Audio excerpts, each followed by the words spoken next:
আজকের তাজা খবর, আমি আজকে রোজা নাই। কেন কাকা? তো বলতেছে সাহারির সময় চেতন পাই নাই, তো তাই তাই। ইন্না লিল্লাহ। তাসাহহারু ফাইন্না ফিস সাহুরি বারাকাহ।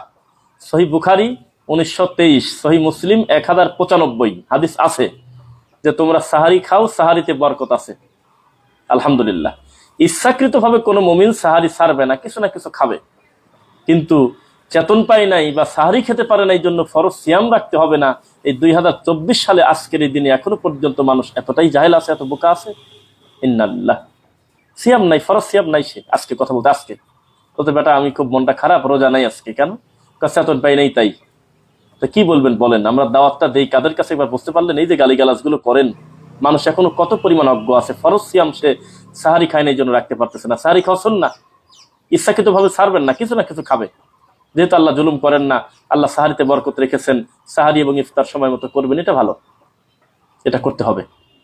এমনকি ইফতার তো সময় মতো করতেই হবে, আপনি বাধ্য, তাড়াহুড়া করে, টাইম হওয়ার সাথে সাথে, টাইম হওয়ার আগে না, পরেও না।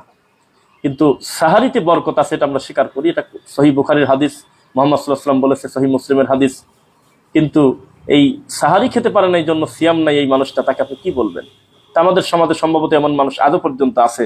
সত্যি যদি হয়ে থাকে আপনি একটু কমেন্টে বলবেন, আর না হয়তো গালিগালাজ করতেছেন। নাউজুবিল্লাহ।